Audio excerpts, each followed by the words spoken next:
আমাদের বাংলাদেশে আমরা 15.5 বছর হাসিনার চারাতে নির্যাতন হয়েছি, তখন কিন্তু বিএনপি জামাত একই আছিল, জোরে কোন কথা ঠিক কিনা?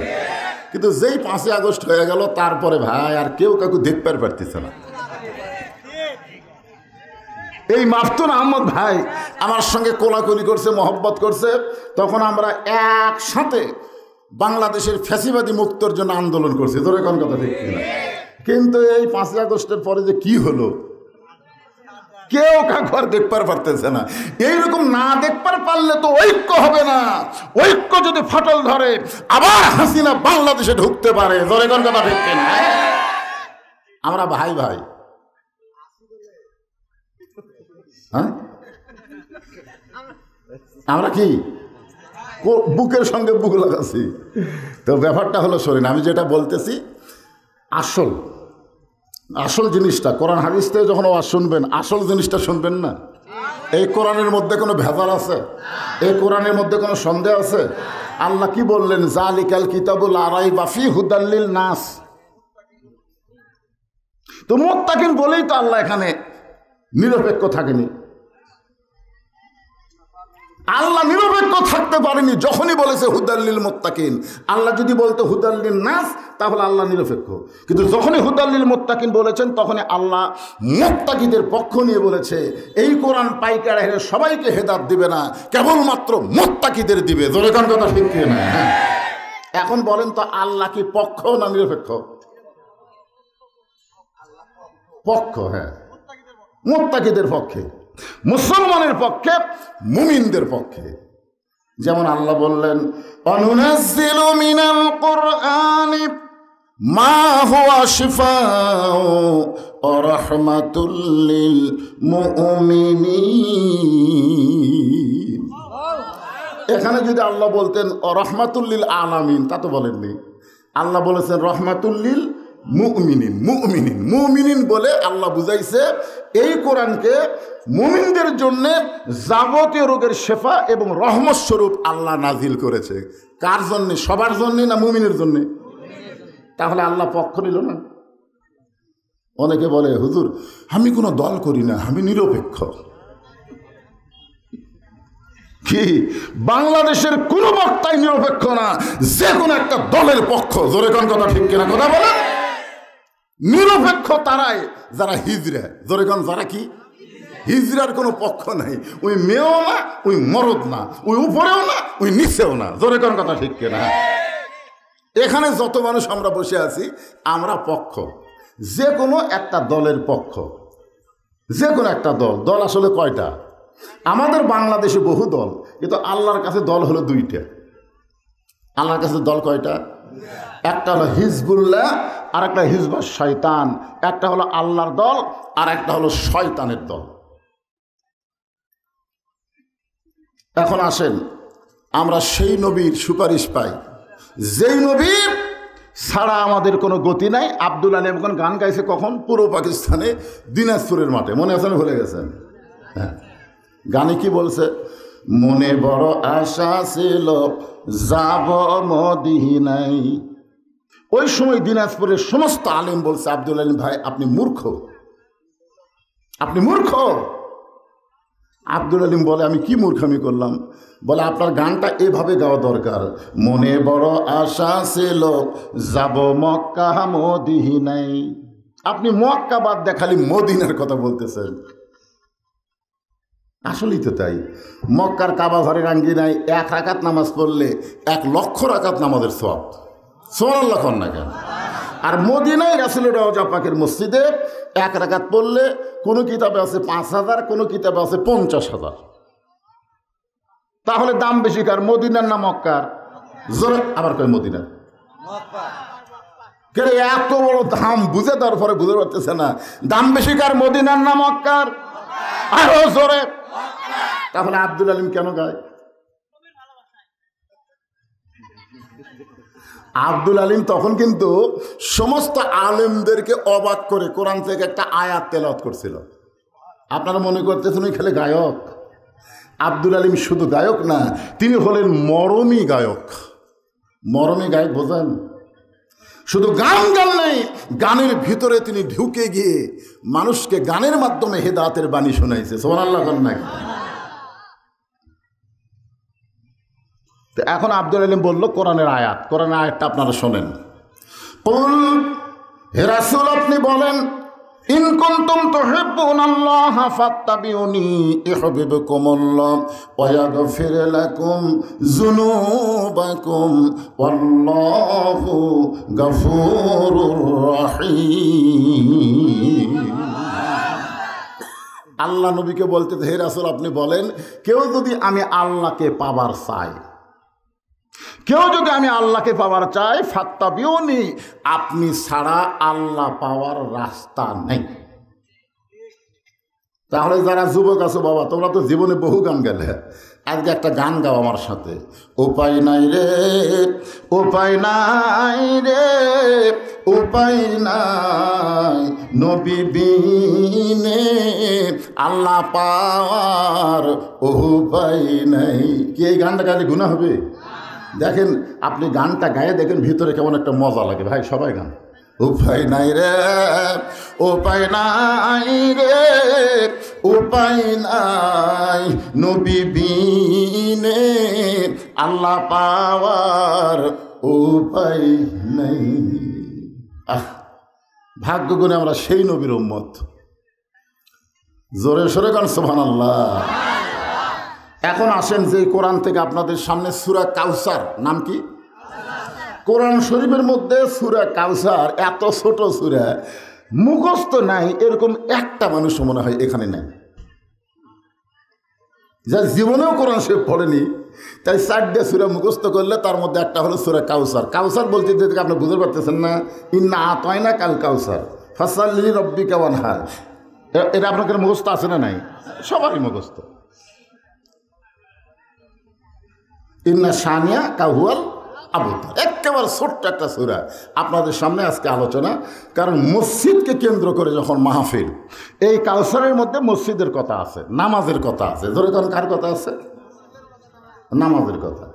কারণ এই যে ছেলেগুলা মেলার মধ্যে ঘুরতেছে, এই মেলার মধ্যে হো হো করতেছে না, খুঁজলে দেখেন এরা খালি জুম্মা বাদ দিয়ে কোনো নামাজ পড়ে না।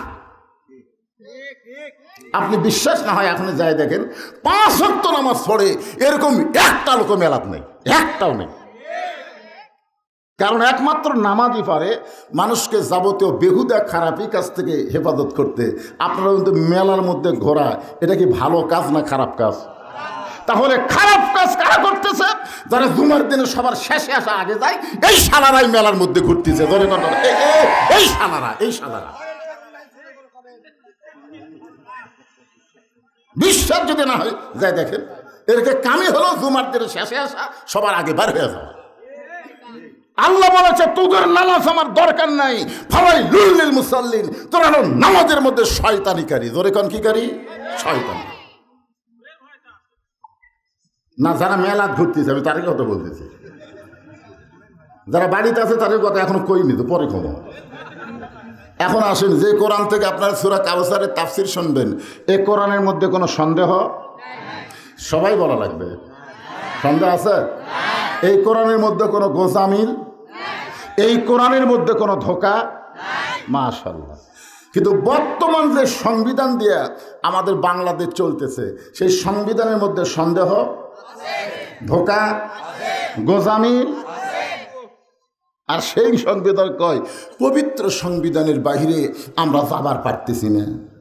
তোমরা কোরআনের বাহিরে যাবা, আর মানুষের তৈরি লেখা সংবিধানের বাহিরে যাবা না। এটা কোনোদিন মুসলমানের কথা হতে পারে না। জোরে কোন কথা ঠিক কি না? মুসলমানের কথা হলো আমরা আল্লাহর কোরআনের বাহিরে যাব না। জোরে কোন কথা ঠিক কি না? কারণ যেই কোরআনে কোনো সন্দেহ নাই, যেই কোরআনে কোনো ধোঁকা নাই, যেই কোরআনে কোনো গোজামিল নেই,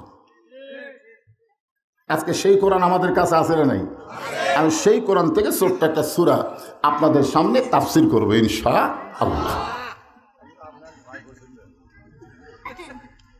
কি কয় রে, হাসিনার সময় যেই বেটা ভয় করে রে, হক কথা বলছে থেকে বগুড়া জেলা তো বাস করবার দেয়নি। তোরে কোন কথা ঠিক কিনা? এটা সেই মরদ, ডাইরেক্ট বলবার না পারলেও অ্যাঙ্গেলে মেরে দেয়। জোরে কোন কথা ঠিক কিনা?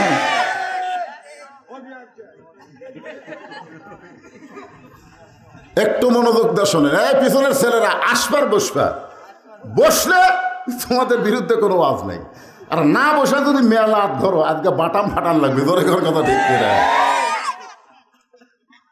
এখন আসেন এই সূরার শানে নজুল শোনেন। শানে নজুল বোঝেন আপনারা কোন প্রেক্ষাপটে আল্লাহ এই সূরাটা নাজিল করছে? কারণ আল্লাহ তাআলা আমাদের নবীকে 8টা সন্তান দিছিল। ধরে কোন কয়টা? 8টা সন্তান। তার মধ্যে 4টা হলো ছেলে আর 4টা হলো মেয়ে।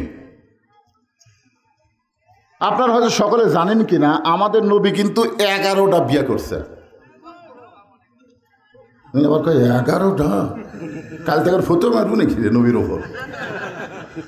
আজকে একজন বিএনপি নেত্রী একটা কথা বলছে, যেই যে আলেমেরা 4টা বিয়ের কথা বলে, আমরা ক্ষমতা ঠেলে এই 4 বিয়ে বন্ধ করে দেবো। আরে পাগলা, মৌলানারা 4টা বিয়ের কথা নিজের বাপের কথা কয় না, আল্লাহর কোরআনের কথা। এখন কার কথা? কোরআনের কথা। তো এখন যদি বলি নবী 11টা বিয়ে করছে, এই সামনে থেকে লোকমা দিছে 11টা। কি রে ফুসকা? তবে সামান্য তিরমিজির মধ্যে আছে, নবী নিজের ইচ্ছায় শুধুমাত্র 1টা বিয়ে করছে। নিজের ইচ্ছায় কয়টা করছে? নবী নিজের ইচ্ছায় শুধুমাত্র 1টা বিয়ে করছে, আর বাদ বাকি 10টা নবীর সাথে বিয়া বসিছে, নবী করবার চাইনি, বসিছে, আশ্রয় নিছে, অনুরোধ করছে, এইভাবে 10টা। আর 1টা নবী নিজের ইচ্ছাই করছে। নবীর উম্মত হিসেবে আমাদের জানা দরকার, নবী যেই মেয়েকে নিজের ইচ্ছায় বিয়ে করছে, নবীর সেই বইয়ের নাম কি? কোথায় থাকেন দেখি, একটা তো হবি। আচ্ছা, খাদিজা নবী নিজের ইচ্ছায় বিয়ে করবার চাবি? যে খাদিজা মক্কার সবচাইতে ধনী, আর নবী তখন ছিল খাদিজার বাড়িতে রাখাল। একটা রাখাল হয়ে অত বড় ধনী বিয়ে করবি নিজের ইচ্ছায়? আয়সার বয়স কত জানেন? নবীর সঙ্গে যখন বিয়ে হয়েছে তখন কয় বছর? তো 6 বছর একটা ছোট্ট মেয়েকে নবী নিজের ইচ্ছায় বিয়ে করবি? এই কথাটা কলি হয় যে আপনি কয়ে দেন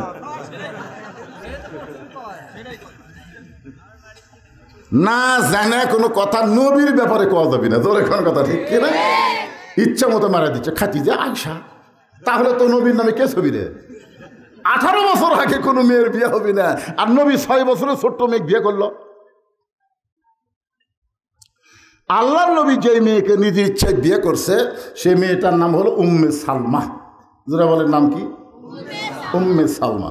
নবী ঘটক পাঠাইছিল, নিজে যায়নি, ঘটক পাঠাইছে। ঘটক উম্মে সালমার দরজাত গিয়ে বলতেছে, উম্মে সালমা, আপনাকে আল্লাহ নবী বিয়ে করতে চাই।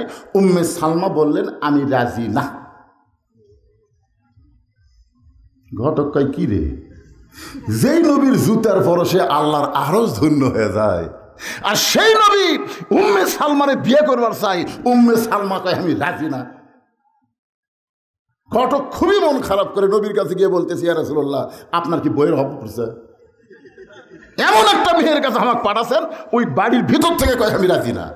নবী বলতেছে, যেভাবে ঘটকালি করা দরকার তুমি পারোনি, আমি নিজেই যাচ্ছি।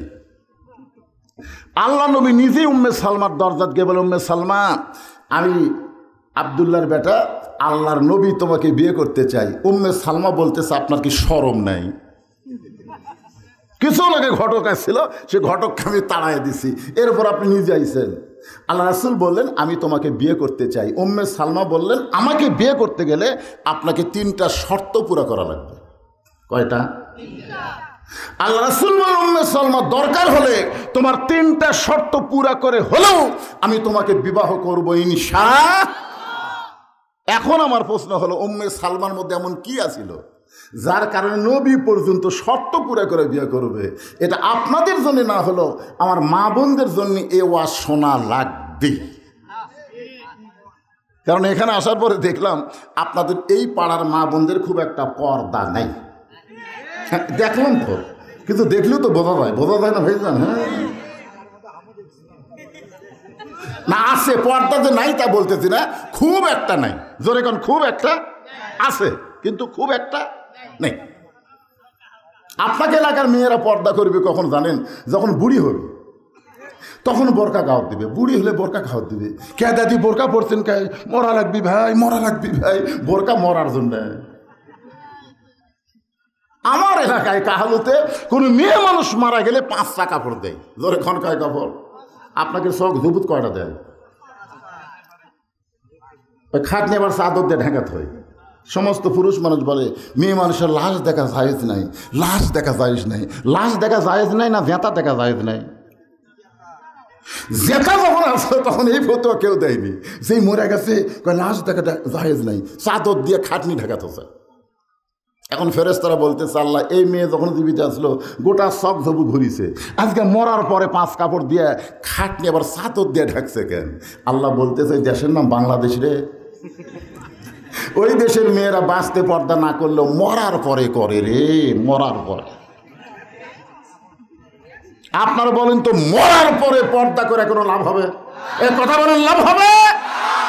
উম্মে সালমা নবীকে 3টা শর্ত দিয়েছে। নবী বলেছেন প্রয়োজন হলে তোমার শর্ত পুরা করে হলো আমি তোমাকে বিবাহ করব ইনশাআল্লাহ। কি আছে উম্মে সালমার মধ্যে? আছে। আপনাকে এই জন্য দরকার না হলো ওই মা বোনদের জন্য এই ওয়াজটা শোনা খুবই জরুরি। মায়েরা খালি সাইজ হয়ে বসেন, আজ ফাটাফাটি ওয়াজ হবে, তোরে কোন ঠিক কিনা? তো আল্লাহ তাআলা নবীর 2টা বইয়ের মাধ্যমে 8টা সন্তান দিয়েছিল। জোরে কোন কয় বউ? এক বইয়ের নাম হলো খাদিজাতুল কুবরা, তার পেট থেকে হয়েছে 7টা। এক খাদিজার পেট থেকে নবীকে আল্লাহ 7টা সন্তান দিছে। একটা ছেলের নাম হলো তৈয়ব, আর একটা ছেলের নাম হলো তাহের, আর একটা ছেলের নাম হলো কাসেম। এই 3টা ছেলে দিছে মা খাদিজার পেট থেকে। আর মা খাদিজার পেট থেকে আল্লাহ তার নবীকে 4টা মেয়ে দিছে। একটা মেয়ের নাম হলো জয়নাব, একটা মেয়ের নাম হলো রোকেয়া, একটা মেয়ের নাম হলো কুলসুমা, আর একটা মেয়ের নাম হলো ফাতেমা। আর একটা সন্তান মারিয়া কিপ্তিয়া নবীর একটা বউ ছিল, তার পেট থেকে একটা সন্তান দিছে। সেই সন্তানের নাম হলো ইব্রাহিম। জোরে বলেন নাম কি? তাহলে নবীর 4টা ছেলের নাম কি আপনাদের মনে আছে? এই পুস্তক যদি কোন যে ভারতের 4টা নায়কের নাম করবেন।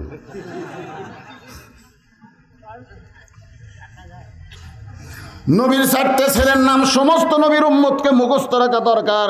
একটার নাম হলো তৈয়ব, একটার নাম হলো তাহের, একটার নাম হলো ইব্রাহিম, আর একটার নাম হলো কাসেম। এই 4টা ছেলে আল্লাহ নবীকে দিয়েছিল, কিন্তু বেশি দিন থাকেনি। অল্প দিনের মধ্যেই তারা দুনিয়া থেকে বিদায় নিছে। কিন্তু নবীকে আল্লাহ 4টা মেয়ে দিয়েছে। এই 4টা মেয়েকে আল্লাহ অনেক দিন হায়াত দিয়েছে। ধরে কেন সুবহানাল্লাহ। এখন নবীকে 4টা ছেলে দিয়ে আল্লাহ তাড়াতাড়ি নেওয়ার পিছনে কারণ কি এটা আল্লাহ ভালো জানে। তার মধ্যে ইমাম গাজ্জালি 2টা মত গ্রহণ করছে। 1 নম্বর হলো যত বড় বড় নবীকে আল্লাহ দুনিয়াতে পাঠাইছে এই নবীর সন্তানদেরকেও আল্লাহ নবী বানাইছে। যেরকম আদম নবীর সন্তান শীষকে আল্লাহ নবী বানাইছে, ইব্রাহিম নবীর সন্তান ইসমাইলকে ইসহাককে আল্লাহ নবী বানাইছে, আবার দাউদ আলাইহিস সালামের সন্তান সুলাইমানকে আল্লাহ নবী বানাইছে। এইরকমভাবে বড় বড় নবীদের সন্তানকে আল্লাহ নবী বানাইছে। ইসহাক মনে করেন যে ইয়াকুব নবীর সন্তান ইউসুফকে আল্লাহ নবী বানাইছে। কিন্তু আমাদের নবী হলেন বিশ্ব নবী। তার যদি কোনো ছেলে বড় হয় তাকে তো নবী বানান দরকার। কিন্তু আল্লাহ তাআলা কোরআনে ঘোষণা করলেন মা কানা মুহাম্মাদুন আবা আহাদিম মির রিজালিকুম ওয়ালাকির রাসূলুল্লাহি ওয়া খাতামান নাবিয়্যিন। মানে আমাদের নবীর পরে আর কোনো নবী রাসূল দুনিয়াতে, তাহলে ছেলেকে তো বড় রাখা যায় না। আচ্ছা মনে করে নবী যদি নাও করে, ছেলে যদি বড় হয়, নবী বিদায় নেওয়ার পরে মুসলমানেরা নবীর সন্তানকে কি করবে? কথা কয় না। 1800 পীর মরে গেছে, তারপরে বোতল মার্কা 2টা সন্তান আছে। বোতল মার্কা ধরে কোন কি মার্কা? দাড়ি নাই, মোছও নাই, তারপরেও মুরিদেরা কয় এটা আল্লাহর ওলির সন্তান রে, এরই মধ্যে মাল আছে, মাল আছে। আমাদের বাংলাদেশে পীরের বেটা হয় পীরজাদা। ধরে কোন পীরের বেটা কি হয়? মুরিদেরা মনে করে পীর না থাকলে কি হবে, বেটা আছে। তো মুসলমানেরা মনে করতো নবী না হলে কি আছে, নবীর বেটা আছে। অনেক সময় হয়তো অনেক মুসলমান নবীর চাইতো বেটাকে বড় মনে করতো। ধরে কোন কথা ঠিক কিনা? এই কারণে আল্লাহ দেখলেন এটা এই ঝামেলা থোয়া যাবে না। আল্লাহ তাআলা 4টা সন্তানকে অকাতরে নিয়ে গেলেন অল্প সময়ের মধ্যে। নবীর সন্তানগুলো অল্প সময়ের মধ্যে যখন চলে গেল, এমন সময় মক্কার তেলতেলা নেতা, ধরে কান কি নেতা, তেলতেলা নেতা বুঝলেন না? আমাকে বজলুল রশিদের ছেলে নেই, আমার এলাকাতে আছে, বজলুল রশিদের ছেলে নেই, 3টা মেয়ে, যা করবি কামাই, সব খাবি জামাই। আমি তেলতালাদের মুখত বুড়ে আঙ্গুল দিছি, দিয়ে মসজিদ আর মাদ্রাসা এতিমখানা বানাছি, যা করি কামাই, সব খাই মাদ্রাসায়। এখন জামাই আসতে পাবি, কথা কর না কেন? 235 শতক জায়গা মসজিদ মাদ্রাসার নামে কিনে ওয়াকফ করে দিয়ে ওখানে মাদ্রাসা করা হয়েছে, মহিলা মাদ্রাসা করা হয়েছে, ওখানে মসজিদ করা হয়েছে। যে টাকা আপনারা দেন, যখন আমি প্রথম আইছিলাম তখন এগুলো ছিল না। এখনও এখানে যাই দেখবেন মাদ্রাসা তৈরি করে এতিমদের লালন পালন করতেছি। তেলতালারা বলে যা করবি কামাই, সব খাবি জামাই, জামাই খাবি। এই মক্কার তেলতেলা নেতারা বলা শুরু করলো, আব্দুল এতিম পোলা বিদায় নেওয়ার সঙ্গে সঙ্গে শেষ হয়ে যাবে, তার কথা আর কেউ মনে রাখবে না, কারণ তার কোনো ছেলে সন্তান নাই। ছেলে সন্তান না থাকলে বংশের নাকি পরিচয় থাকে না। এই কারণে নবী একটু মন খারাপ করলেন। নবী যখন মন খারাপ করতেছেন, এমন সময় আল্লাহ তাআলা নবীকে সান্ত্বনা দেওয়ার জন্যে সূরা কাউসার নাজিল করেছে। ওগো নবী, আপনার ছেলে নিছি, এতে আপনি মন খারাপ করেন না। আপনাকে এমন কিছু আমি দান করব, ইন্না আতাইনা কাল কাউসার। আপনাকে আমি আল্লাহ এমন কিছু দান করব যার নাম হলো কাউসার। সেই কাউসারের 1 পেয়ালা পানি পান করে কেউ যদি জাহান্নামেও যায়, আল্লাহ জাহান্নামকেও জান্নাত বানায় দিবে। এখন চিন্তা করেন, হাউজে কাউসারের পানির মধ্যে পাওয়ার কি জানেন? হ্যাঁ, সবাই খেয়াল করেন এদিকে। হাউজে কাউসারের 1 পেয়ালা পানি পান করে কেউ যদি জাহান্নামেও যায়, আল্লাহ জাহান্নামকেও জান্নাত বানায় দিবে। সঙ্গে সঙ্গে সাহাবেরা বললেন, ইয়া রাসূলুল্লাহ, আল্লাহ কোরআনে বলেছেন, ওমা আরসালনাকা ইল্লা রাহমাতাল লিল আলামিন। আল্লাহ আপনাকে বিশ্ব জগতের জন্য রহমত স্বরূপ প্রেরণ করেছে। এখন হাউজে কাউসারের পানি আপনার কাছে যদি থাকে, হাসরের ময়দানে কাফের বেঈমান ইহুদি খ্রিস্টান হাসর হবে তামার সানি, উম্মত বলবেন পানি পানি। সেই কঠিন দিনে নবী বিনে পানি দেওয়ার সাধ্য কারো নাই। সে পানির নাম হলো হাউজে কাউসার। জোরে কান সুবহানাল্লাহ। তখন ইহুদি দৌড়ে এসে যদি বলে, হুজুর এ হাসরের কঠিন ময়দানে 1 গ্লাস পানি দেন। খ্রিস্টান যদি বলে 1 গ্লাস পানি দেন, হিন্দু যদি বলে 1 গ্লাস পানি দেন, আপনি যে দয়ার সাগর, তাইফবাসী আপনাকে পাথর মারল, গোটা দেহ রক্তাক্ত করে দিল। যায়েদ বললেন, ইয়া রাসূলুল্লাহ, যে তাইফবাসী আপনাকে রক্তাক্ত করলো, তাদের জন্য আপনি গড় দোয়া করেন। সঙ্গে সঙ্গে নবী হাত তুলে বললেন, আল্লাহ, যে তাইফবাসী আমাকে মেরেছে, রক্তাক্ত করেছে, তুমি তাদেরকে হেদায়েত দিয়ে দাও। তো আপনার তো রাগ নাই। এখন হাসরের ময়দানে আপনার কাছে হাউজে কাউসার আছে, এইটা দেখে যদি হিন্দু বৌদ্ধ খ্রিস্টান সবাই যদি 1 গ্লাস করে পানি চায়, আর আপনি দয়া করে সবাইকে যদি পানি দেন, আর পানি পান করলে যদি জাহান্নামের গুনাহ হারাম হয়ে যায়, তাহলে তো তখন আল্লাহ তাআলা নবীকে জানাইলেন, নবী গো, হাউজে কাউসারের মালিক আপনাকে বানাবো, কিন্তু আপনি সবাইকে পানি দিতে পারবেন না, কেবলমাত্র তারাই পানি পাবে। ফাসাল্লিলি রব্বিকা ওয়ানহার, যারা নামাজি আর যারা কুরবানি, তারাই পান করবে হাউজে কাউসারের পানি। 2টা আমল যাদের মধ্যে থাকবে, ধরে কম কয়টা? মনোযোগ দিয়ে শোনেন। মসজিদের উন্নয়ন বলতে আপনারা কি বুঝতেছেন? মসজিদের উন্নয়ন মানে মসজিদ টাইলস দিয়ে সাইজ মতো সুন্দর করে না। মসজিদের উন্নয়ন হলো মুসল্লি কালেকশন করে গোটা মসজিদ মুসল্লি ভরপুর করা। ধরে কর কথা ঠিক কিনা? সেই সুন্দর মসজিদ বানাচ্ছেন। আক্কেলপুরের মধ্যে থেকে এক মসজিদে গোটা মসজিদ টাইলস করা, বুঝলেন? আমি ঢুকে লোক দিয়ে দেখি ধুলে। আমি অর্জনকে বললাম, ক্যারে ভাই, টাইলসের উপর ধুলা পড়ছে, ঝাড় দাও না। ঝাড় দিয়ে লাভ কি হুজুর? আসান দিয়ে আঁকা মধ্যে কেউ আসে না, গামছার 2 বাড়ি মারি আল্লাহ আকবার করে নামাজ পড়ি, দেখেন আমার জায়গা পরিষ্কার। আমি বললাম, তাহলে তুমি মসজিদ ঝাড় দাও না? নামাজের দিন দেই হুজুর, নামাজের দিন। আমি বললাম, মসজিদ সব দিনই তো নামাজ, নামাজের দিন আবার কোনটা? বলে হুজুর, আমাদের আক্কেলপুরের কিছু লোক মনে করে জুমার দিন হলো নামাজের দিন, হুজুর সেই দিন ঝাড় দিই। কি আপনারা এই মসজিদ বানাচ্ছেন খালি জুম্মার নামাজের জন্য? কথা বলেন, জুম্মার নামাজের জন্য? জুম্মার নামাজ সম্পর্কে কোনো হাদিসে রাসূল বলে নাই, কিন্তু নামাজ সম্পর্কে বলেছে লা সালাতা লা ঈমানা, যার নামাজ নাই তার ঈমান নাই। বাইনাল আবদি ওয়াল কুফরি তারকুস সালাত, বান্দা কাফেরের মধ্যে পৃথক করার জিনিসটার নামই হলো নামাজ। যে নামাজ পড়বে সে আল্লাহর বান্দা, যে নামাজ পড়বে না সে হলো কাফের। রাসূল বলেছেন মান তারাকা সালাতু মুতাম্মিদান ফাকাত কাফারা, ইচ্ছা করে এক ওয়াক্ত নামাজ যারা বাদ দিল তারা আল্লাহর সঙ্গে কুফরি করলো। জোরে সরে বলেন নাউযুবিল্লাহ। মাগরিব এশার নামাজ কারা কারা পড়েননি? হাত তুলবার বলতেছি না, হাত তুলবার বলতেছেন। আপনি বিবেককে প্রশ্ন করে দেখেন তো, ফজরের আগে যদি আপনি মরে যান, এই গল্প করে কে রে নামাজ পড়িনি, তারা এরাও নামাজ পড়ে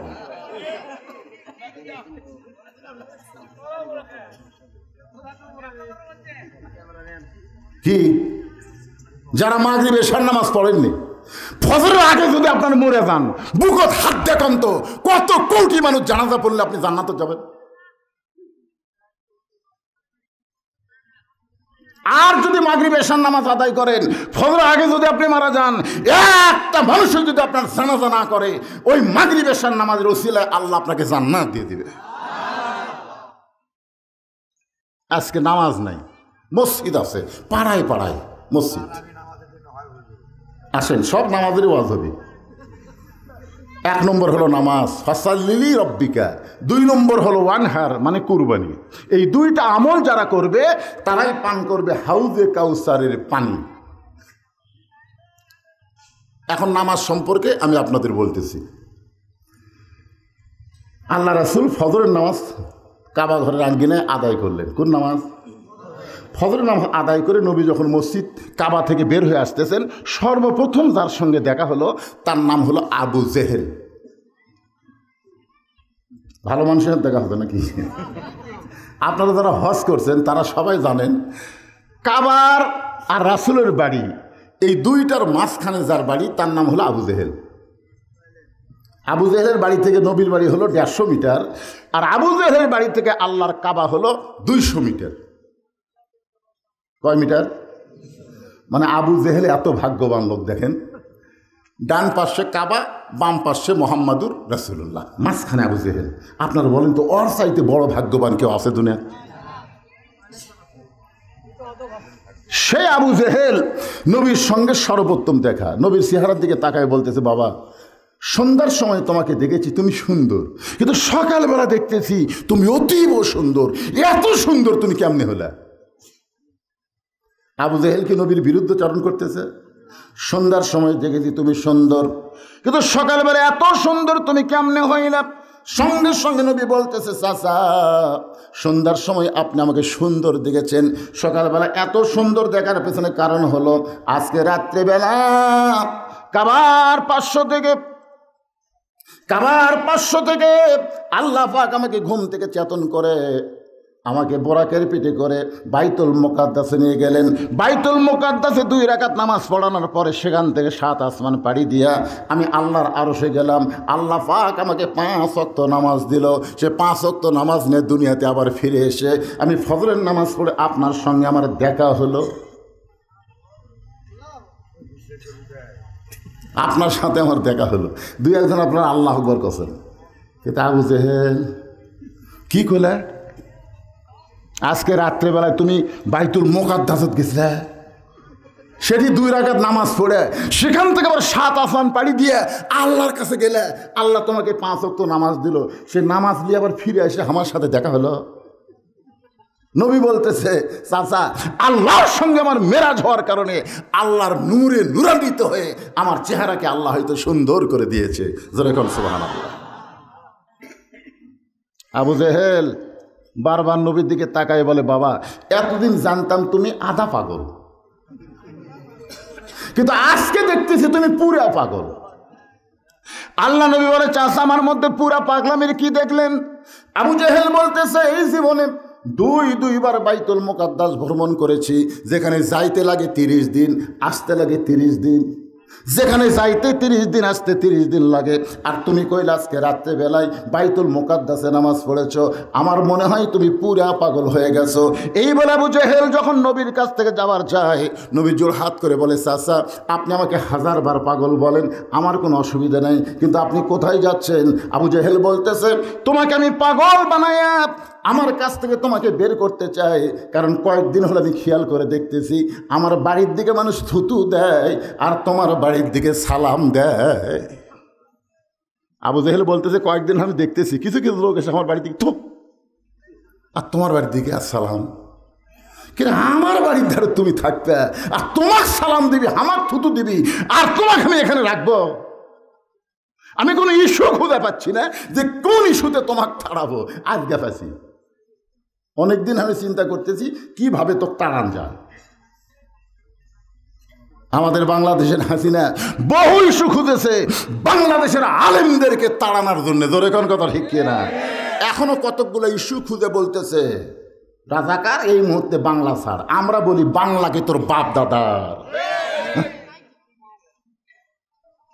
ইস্যু বোঝেন না? আবু জেহেল ইস্যু আছে, পাগল।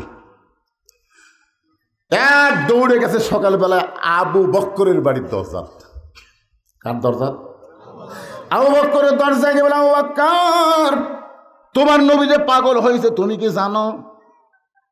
যেই বলছে আবু বক্কর তোমার নবী যে পাগল হয়েছে তুমি কি জানো, সঙ্গে সঙ্গে আবু বক্কর দরজা খুলে বলে, আবু জেহেল যেই কথা একবার বলেছিস আর একবার। হায় হায় হায়, আবু জেহেল 3 ধাপ পেছনে গেছে। কে রে? আমি সবসময় শুনেছি নবীর যে কয়টা সাহাবি তার মধ্যে 1 নম্বর নরম হচ্ছে আবু বক্কর, 2 নম্বর গরম হচ্ছে ওমর, আর 3 নম্বর অর্থনীতির দিক দিয়ে ওসমান, 4 নম্বর জ্ঞানী হচ্ছে আলী। সবগুলোই 1 নম্বর। নরমের 1 নম্বরের নাম কি? আবু বক্কর। আর সে আবু বক্কর বেরিয়ে বলছে, আবু জেহেল আর একবার, খালি একবার। আবু জেহেল বলতেছে, আবু বক্কর তুমি এত গরম হলে কেন? আবু বক্কর বলতেছে, আমার নবীর বিরুদ্ধে কথা বলবে, আর এই নবীর বিরুদ্ধে কথা শুনে কেউ যদি নরম থাকে তাহলে বুঝবে সে মুসলমান নাই, সে মুনাফিক হয়ে গেছে। আজকে আমাদের বাংলাদেশে নবীর বিরুদ্ধে না বললেও আলেম ওলামার বিরুদ্ধে তারা কথা বলবে। আলেম ওলামারা কারা? আল ওলামা ওয়ারাসাতুল আম্বিয়া, আলেমরা হলো নবীদের ওয়ারিস। জোরে কর কথা ঠিক কিনা? আলেম ওলামাদের বিরুদ্ধে চাষতলে গল্প হয়, আলেম ওলামার বিরুদ্ধে কথা হয়, একটা মানুষও জবান খোলে না। আপনি যদি আলেম ওলামার পক্ষে থাকতে না পারেন, আল্লাহ কেন বললেন ইয়া আইয়ুহাল্লাযীনা আমানুত্তাকুল্লাহা ওয়া কুনু মা'আস সাদিকিন? যদি ইমানদারেরা আল্লাহর ভয় কলিজার মধ্যে রাখতে চাও, সত্যবাদীদের তোমরা দল করো, সত্যবাদীদের তোমরা সাথী হও। এ কথা কি আমার না আল্লাহর? আপনারা বলেন যে সত্যবাদী কারা? মানুষের সংবিধান থেকে যারা কথা কয় তারা সত্যবাদী, না আল্লাহর কোরআনের সংবিধান থেকে যারা কথা বলে তারা সত্যবাদী? হ্যাঁ, বোঝা লাগবে। একটু মনোযোগ দিয়ে শুনবেন। আবু জেহেল চমকে বলে, আবু বক্কর আমি কি জন্য পাগল বললাম তুমি কি জানো? আবু বক্কর বলে, আমার জানার দরকার নাই, তুমি আমার নবীরে পাগল কইছো, আমার কলজার মধ্যে আগুন ধরে গেছে। আবু জেহেল বলতেছে, একটু ঠান্ডা হয়ে শোনো, তোমার নবী কইল আজকে রাত্রিবেলা বলে বাইতুল মুকাদ্দাসে গেছে, যেখানে আমি 2 বার গেছি, যাইতে 30 দিন লাগে, আসতে 30 দিন লাগে। আর তোমার নবী কইল আজকে রাত্রিবেলা সেখানে 2 রাকাত নামাজ পড়াছে। সেখান থেকে 7 আসমান পাড়ি দিয়ে আল্লাহর আরশে গেছে। আল্লাহ তাআলা নবীকে নাকি 5 ওয়াক্ত নামাজ দিয়েছে। বলো তো আবু বক্কর, এই গাঁজাখুরি গল্প বিশ্বাস করা যায়? আবু বক্কর বলতেছে, আবু জেহেল এই কথা যদি আল্লাহর নবী বলে থাকে, 1 বিন্দু মিথ্যা বলে নাই। আবু জেহেল কয়, আল্লাহ রে, আমার সকালটাই নষ্ট রে, আমি কার কাছে কি খবর দিলাম? আমার কাছে বলতেছে, হুজুর মতিউর রহমান নিজামের ফাঁসি হয়েছে, কামরুজ্জামানের ফাঁসি হয়েছে, কাদের মোল্লার ফাঁসি হয়েছে, সাইদি হুজুরের ফাঁসি হবি। মানে এই ফাঁসির ধারাপাত মুখস্থ করছে। আপনারা এত ওয়াজ করতেছেন হুজুর সাইদি হুজুরের পক্ষে, দোয়া করতেছেন, তারপরও ফাঁসি হবি হুজুর। আমি ওর হাত ধরে নিয়ে গেলাম চা স্টলে, যা বললাম, ভাই 2 কাপ দুধের সাথে। তা কয়, হুজুর 2 কাপ কেন? একলা মানুষ 2 কাপ। খাও 1 কাপ খাই আর 1 কাপ খাও। উনি যখন 4 টান মারছে তখন আমি বললাম, ভাইজান তুমি তো সাইদি হুজুরের ফাঁসিলা চিন্তা করতেছে, তোমার যে মৃত্যু হবে।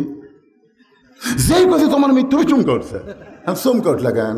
ফাঁসির তারিখ আছে রে পাগলা, মরার কোনো তারিখ নাই। জোরে কোন কথা ঠিক কিনা? আপনার বলেন তো, যাদের ফাঁসি হয়েছে তাদের তারিখ আছে না নাই? কিন্তু যারা মরতেছে এরা কোন তারিখে?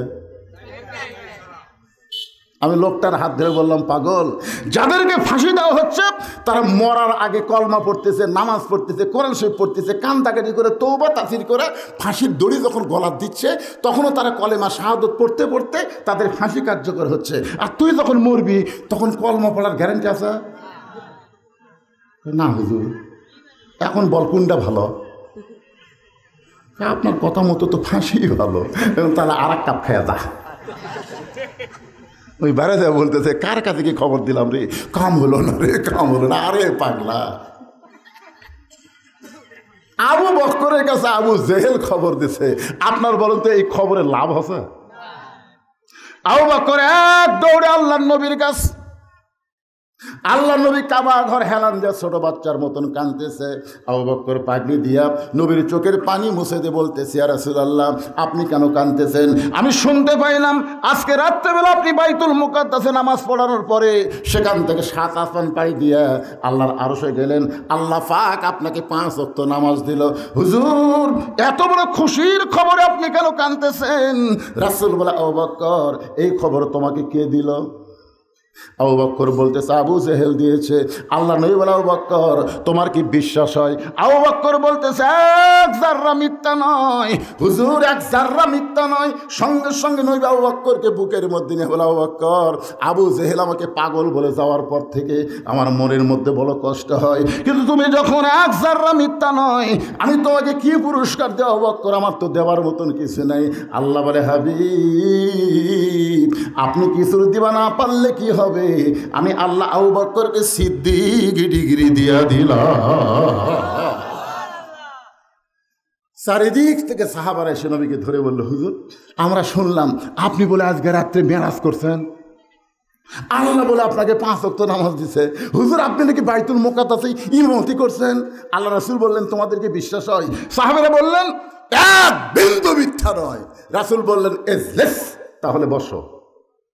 সমস্ত সাহাবীকে কাবার আঙ্গিনায় নবী বসাইলেন। ধরে খান সুবহানাল্লাহ। ওমর ফারুক বলতেছে, ইয়া রাসূলুল্লাহ, এখন আপনাকে আল্লাহ যে 5 ওয়াক্ত নামাজ দিল, এই নামাজ সম্পর্কে আমরা শুনতে চাই। রাসূল বললেন, খালি শুনলে হবে না, মানা লাগবে। আজকে আমি নামাজের ওয়াজ আপনাকে শোনাবো, আপনার খালি শুনবেন, শুনবেন।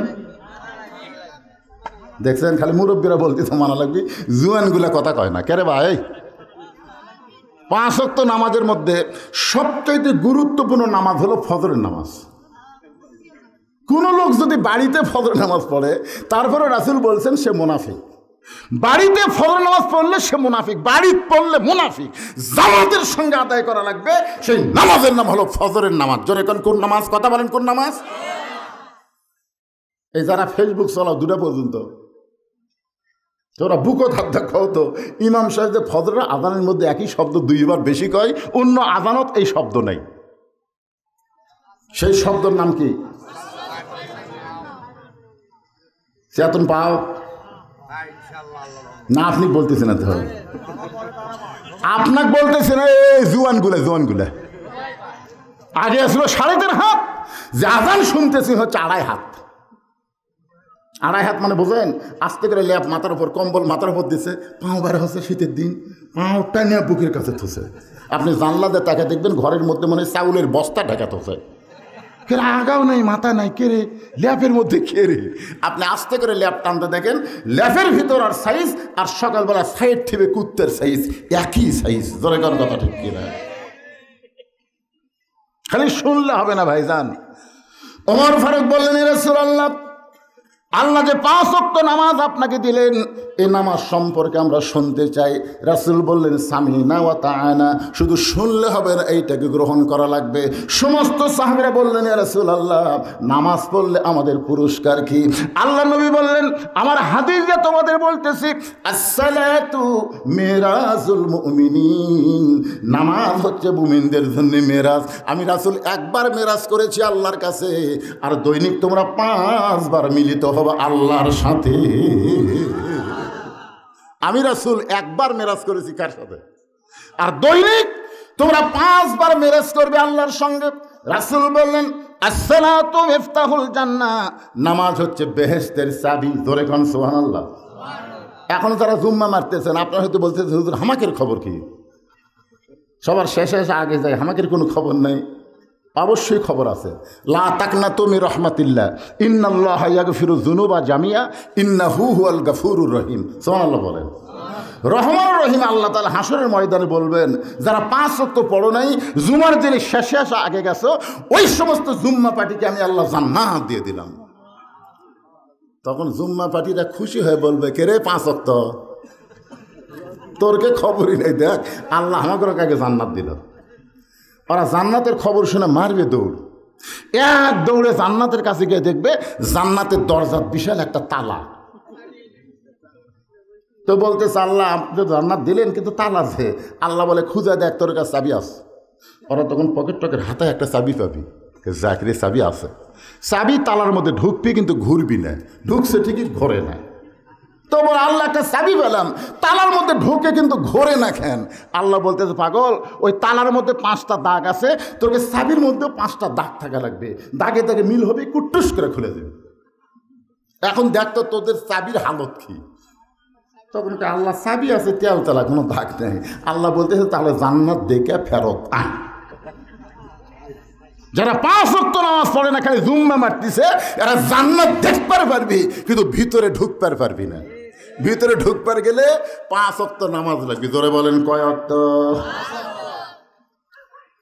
আল্লাহ তাআলা কোরআনে বললেন ইন্নাস সালাতা তানহা আনিল ফাহশাই ওয়াল মুনকার, একমাত্র নামাজি পড়ে মানুষকে যাবতীয় বেহুদা খারাপি কাজ থেকে হেফাজত করতে। এটা একটা পুরস্কার। কয়টা পুরস্কার? দেখবেন যে লোকটা নামাজ পড়বে ও মিথ্যা কথা বলবে না, যেই লোকটা নামাজ পড়বে ওই সুদ খাবি না, যেই লোকটা নামাজ ধরবে ওই ঘুষ খাবি না, যেই লোকটা নামাজ পড়বে ওই জমির আল ঠেলবি না, যেই লোকটা নামাজ পড়বে ওই মেয়ে ফাঁকি দিয়া ছেলে সব জমি দিবি না। এখন আপনারা বলতেছেন হুজুর আপনার কথার সাথে তো মিলতেছে না, আমাদের সবচাইতে ভালো নামাজি ওর জমির আল আটো।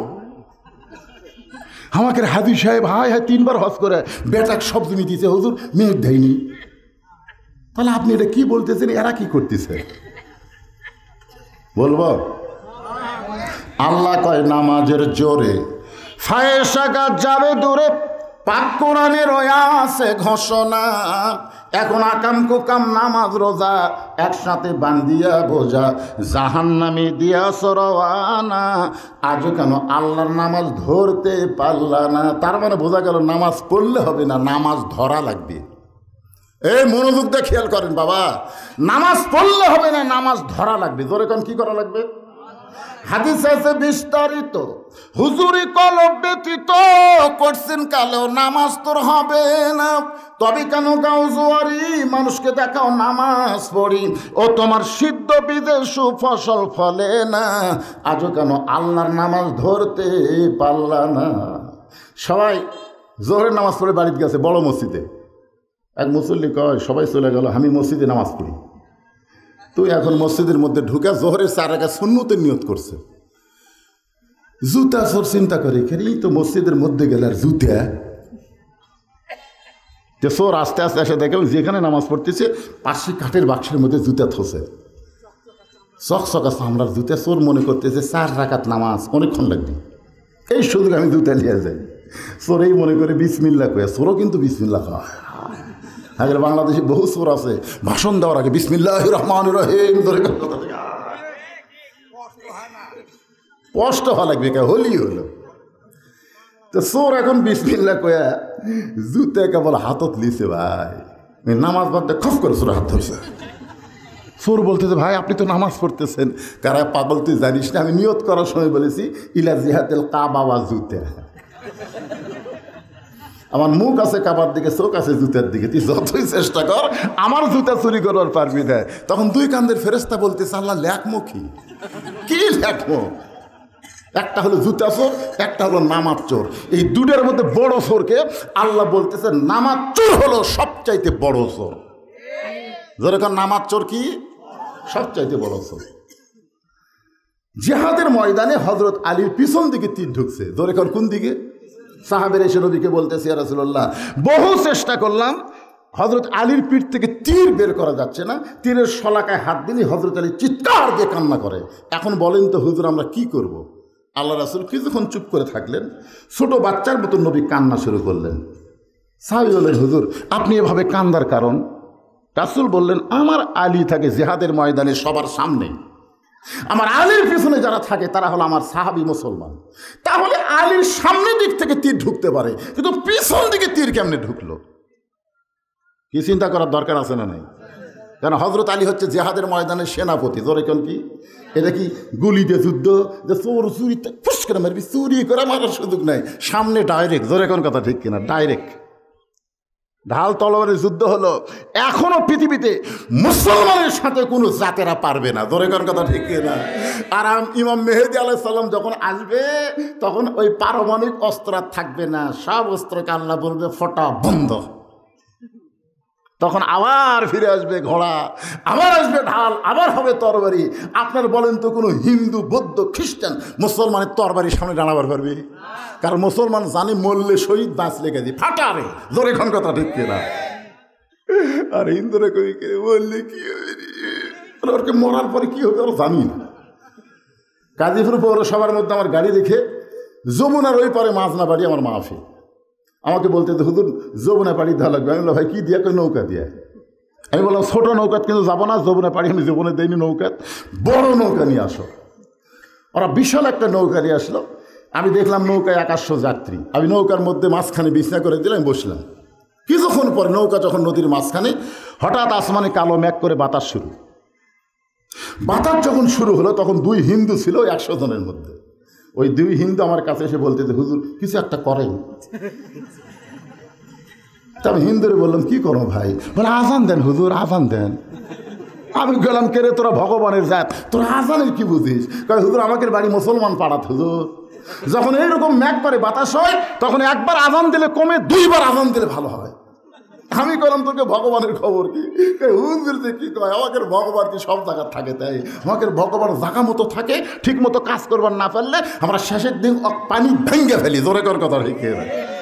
আরে কোন ধর্ম চলবে না, একটাই ধর্ম, তার নাম হলো মুসলমান, ইসলাম। জোরে কোন কথা ঠিক কিনা? লিল্লাহে তাকবীর। আল্লাহ নবী চিন্তাত পড়ে গেল, চিন্তাত যে আমার আলী থাকে সবার সামনে, আলীর পিছনে যারা থাকে তারা হলো সাহাবী মুসলমান। তাহলে আলীর পিছন দিকে তীর মারলো কে? না, পিছনে মুসলমানেরা থাকে, যে মুসলমানেরা থাকে। কাফেররা মারবে সামনে থেকে। যেরকম কোন জায়গা থেকে? সামনে থেকে মারবে, কিন্তু পিছন দিকে কে মারলো?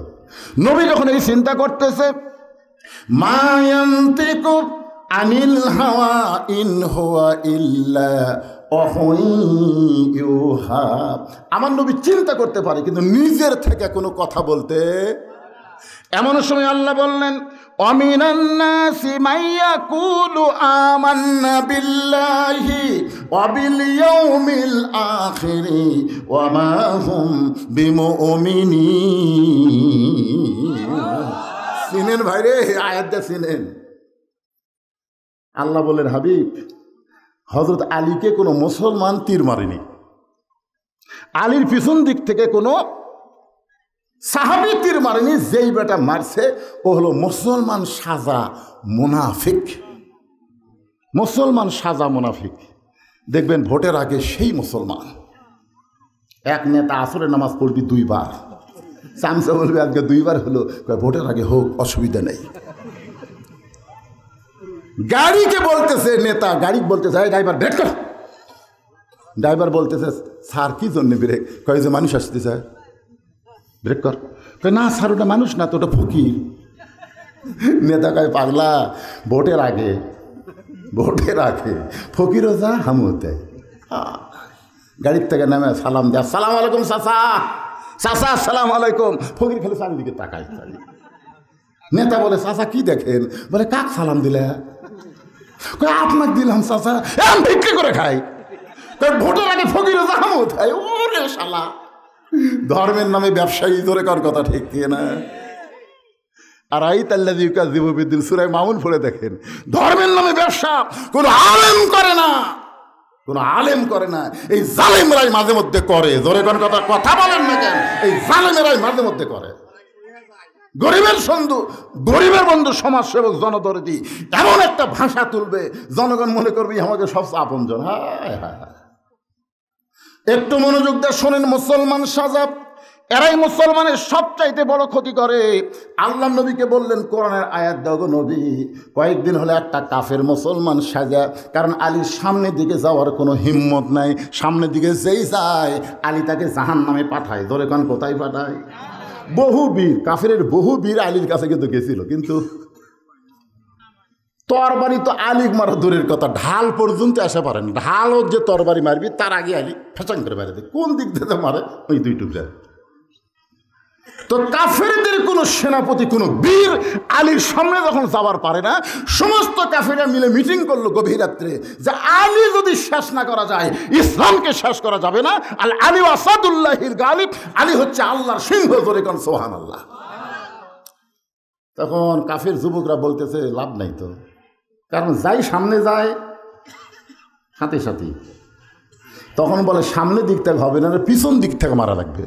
তো পিছন দিক থেকে কেমনে মারবেন? বলে আমাদের মধ্যে একজনকে মুসলমান সাজা লাগবে। কিছুদিন হলে মুসলমান সাজা, নামাজ পড়া লাগবে, রোজা করা লাগবে, জিকির করা লাগবে, দ্বিতীয় কাতার থেকে সামনে কাতার যাওয়া লাগবে। এমন মুসলমান আতর টাতল্লি একের সেই মুসলমান জিহাদের ময়দানে হজরত আলীর পিছনে মুসলমান হয়ে, যেই মাত্র হজরত আলী জিহাদের ময়দানে আল্লাহর জন্য যুদ্ধ করতেছে, এমন সময় ওই মুনাফিক পিছন দিক থেকে বিষাক্ত তীর মারছে।